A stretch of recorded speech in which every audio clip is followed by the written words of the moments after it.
आतंक का पाकिस्तान से गहरा नाता है और नाता ऐसा है कि पाकिस्तान अब आतंकी एक्सपोर्ट करते पकड़ा जा रहा, वो भी अपने यारों के साथ। यारों का मतलब आईएसआईएस पाकिस्तान का यार है और इस बार पाकिस्तानी हैंडलरों ने चुने श्रीलंकाई आतंकी, जिनके जरिए वो भारत को दहलाना चाहता था। जी हां, एक बार फिर से गुजरात एटीएस को बड़ी सफलता मिली। दरअसल एटीएस की टीम ने अहमदाबाद एयरपोर्ट से 4 आईएसआईएस आतंकियों को गिरफ्तार कर लिया। डीवाईएसपी हर्ष उपाध्याय को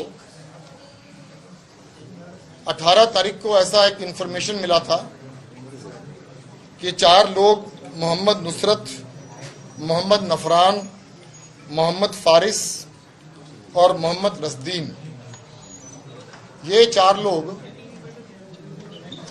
आतंकवाद संस्था, प्रतिबंधित संस्था इस्लामिक स्टेट पर आ रही है बहुत बड़ी। इजराइल ने अपने ऊपर हुए अटैक का बदला ले लिया है। इजराइल ने पलटवार कर दिया है और इजराइल के इस पलटवार का ही नतीजा है जो ईरान आज दुनिया में मुंह दिखाने लायक नहीं रह गया। ईरान ने जब अटैक किया था लगभग 3-4 दिन पहले, तो उसके भी काफ़ी टाइम पहले से ईरान ने अपनी सिक्योरिटी बढ़ानी तय कर दी थी। उसके पहले से ईरान ने अपनी जो है सिक्योरिटी बढ़ाने की पूरी तैयारियां कर ली थी कि उनको पता था कि अब इजराइल पलटवार करेगा। इजराइल जो पलटवार करेगा उसके लिए उन्होंने अपने सारे बॉर्डर्स एकदम सिक्योर कर लिए, क्योंकि इनको बहुत अच्छे से पता था अटैक होगा तो सेना नहीं घुसेगी, ड्रोन अटैक होगा, मिसाइल अटैक होगा, उसमें कि एयर स्पेस के थ्रू अटैक होगा।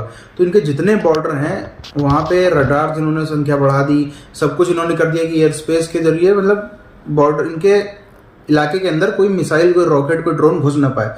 मगर जहां से ये अटैक हुआ है बताया जा रहा है कि बहुत भारी चांसेस हैं, जिस तरह के मिसाइल और सब रॉकेट लॉन्च किए गए, मारे गए, उस हिसाब से कि ईरान के बॉर्डर के अंदर ही लॉन्चिंग पैड था जहां से उन्होंने उड़ान भरी थी। तो अब इनको समझने की जरूरत है, इतना बड़ा इनकी नाक के नीचे हो गया और ये कुछ कर भी नहीं पाए। ये मोसाद की ताकत नजर आती।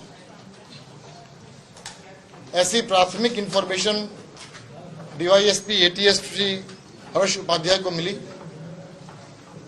उन्होंने इस इंफॉर्मेशन की जानकारी वरिष्ठ पुलिस अधिकारियों को दिया। ये जो इंफॉर्मेशन मिली थी उसको एनालाइज किया गया और इंफॉर्मेशन को ऑपरेशनलाइज करने के लिए स्ट्रैटेजीज बनाई गई। 18 और 19 तारीख को जितने ट्रेन्स आते हैं, जितनी फ्लाइट्स आती हैं, उन सब के पैसेंजर्स के लिस्ट का अभ्यास किया गया और इस अभ्यास के दौरान एंटी टेररिस्ट स्क्वाड की एक टीम को सफलता मिली और पैसेंजर लिस्ट में उन्हें मालूम चला कि 19 तारीख को अहमदाबाद में एक फ्लाइट आने वाली है। जांच पड़ताल किया गया तो ये भी मालूम चला कि ये लोग कोलंबो से चेन्नई 19 तारीख को उन्होंने टिकट बुक कराया है, सेम पीएनआर में बुक कराया है। 19 तारीख के सुबह वो 3 बजे चेन्नई पहुंच गए और उसके बाद शाम का फ्लाइट लेकर चेन्नई से वो अहमदाबाद आए और अहमदाबाद 19 तारीख के शाम को करीब 8-8:15 बजे यहाँ लैंड किए। एंटी टेररिस्ट स्क्वाड की अलग अलग टीम्स की रचना की गई। तो इंफॉर्मेशन में जो 4 नाम मिले थे वो नाम कंफर्म हुए। इसके बाद उन्हें अहमदाबाद एयरपोर्ट से एंटी टेररिस्ट स्क्वाड के ऑफिस में लाया गया।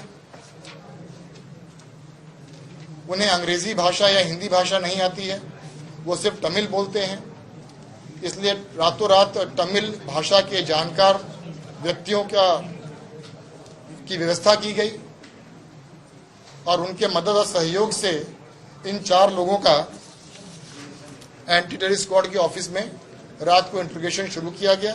ईरान के प्रेसिडेंट इब्राहिम रईसी के हेलीकॉप्टर क्रैश में मारे जाने से लेकर अब तक दर्जन भर से ज्यादा ऐसे मफरूजे सामने आ चुके हैं, ऐसी कॉन्स्पिरेसी थ्योरीज, जिसके ऊपर बात की जा रही है कि क्या ये एक हादसा था, ये वेदर की वजह से हुआ, मौसम खराब था, फॉग थी, या फिर ये एक कत्ल है।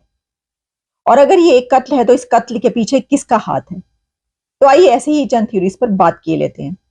सबसे पहले तो आपको ये बता देते हैं कि इब्राहिम रईसी अब प्रेसिडेंट नहीं तो कौन प्रेसिडेंट है, मिनिमम पीरियड ऑफ 50 डेज।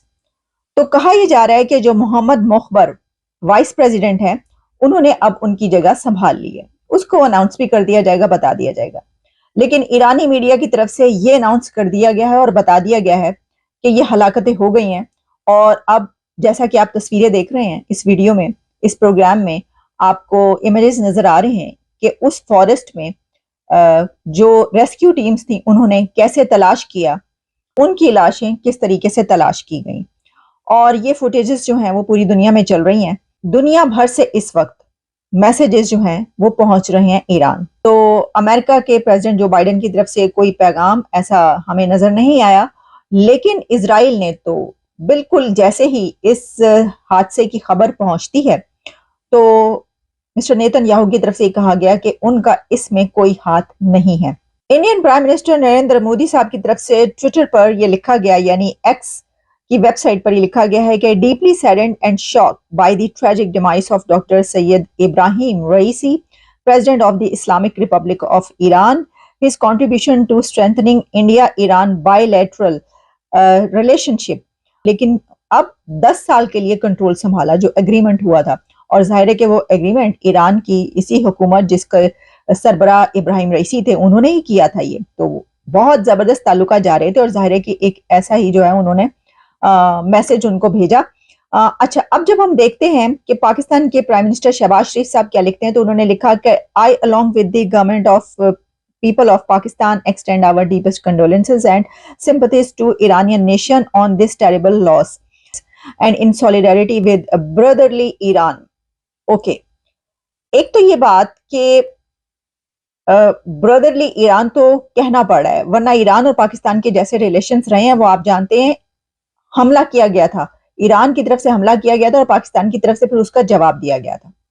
लेकिन अभी कुछ दिन पहले क्योंकि प्रेसिडेंट ऑफ ईरान इब्राहिम रईसी पाकिस्तान गए, तो जाहिर है कि वो जो उससे पहले के कुछ ताल्लुकात खराब हुए थे तो वो थोड़ी बेहतरी आ गई। आप भी जो है आप कहें कि जनाब, बल्कि इंडिया के तो उनके बहुत अच्छे रिलेशंस, फिर भी उन्होंने उस तरीके से जैसे, यानी आप फौरी तौर पर आप कह देते हैं कि जनाब हमारा परचम सरनगू रहेगा और हमारी जो है वो एक दिन सोग में हम मनाएंगे।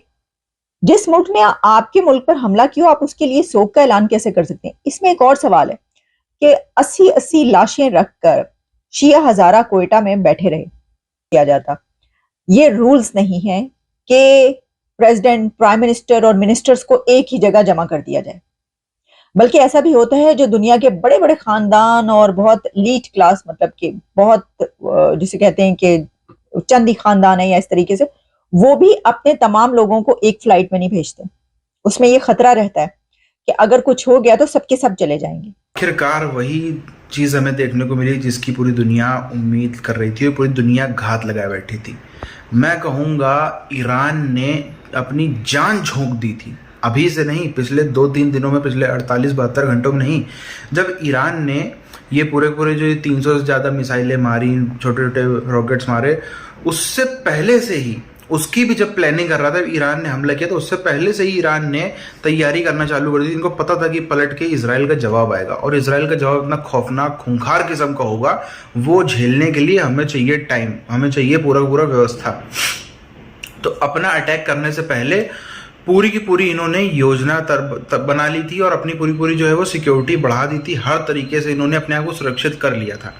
मगर इजराइल के दिमाग को, इजराइल के जो माइंड्स हैं उनको मैं सल्यूट करता हूं कि ऐसा डेयरिंग और ऐसी माइक्रो प्लानिंग, ऐसी डीप प्लानिंग दुनिया में शायद और कोई नहीं कर सकता जैसे इजराइल ने वहां पर कर डाली। अब आप देखो, जिस जगह पर ये अटैक हुआ है वो बहुत दूर है बॉर्डर्स से। जिस जगह पर अटैक हुआ है वो क्रूशली बहुत इंपॉर्टेंट है और यही सोच करके वहाँ पे ऐसी जगह पे न्यूक्लियर रिएक्टर्स रखे गए थे। एक तो वहाँ की ज्योग्राफी है, दूसरा कारण ये है कि बॉर्डर से दूर है, आसानी से यहाँ पर अटैक नहीं हो सकता। मगर वहाँ पर भी अटैक करने का काम जो है वो इजराइल ने कर दिया है और इजराइल की पूरी बात मानी जा रही है कि इजराइल ने जो ये काम किया वो किया है ईरान की बाउंड्री के अंदर से। तो अब इनकी आत्मा कांप गई है। इनको उम्मीद थी कि जो इनके नेबर कंट्रीज हैं, जो इनके पड़ोसी देश हैं, जितने इनके बॉर्डर थे ईरान के, इन्होंने वहाँ पे सिक्योरिटी 4 गुना नहीं 10 गुना बढ़ा दी थी कि हर तरफ टाइट मामला कर लो। करेंगे क्या ज़्यादातर क्या, ये रॉकेट मारेंगे, ये कुछ मिसाइल मारेंगे, ये ड्रोन अटैक करेंगे। उसके लिए इनको जो है वो जो ईरान के बॉर्डर, ईरान की एयर स्पेस में घुसना पड़ेगा और ईरान के जो बॉर्डर्स पे रडार्स वगैरह लगे हैं उसको पार करना पड़ेगा। वहाँ पे सिक्योरिटी इन्होंने बना ली थी, मगर इनको नहीं पता था कि ईरान के अंदर भी इजराइल का इतना मजबूत नेटवर्क है जो अंदर से भी इतना खौफनाक किस्म की तबाही मचाने की क्षमता रखता है। अब जब ये हो गया है तो ईरान वालों को समझ में नहीं आ रहा है कि अपना मुंह कैसे दिखाएं दुनिया को।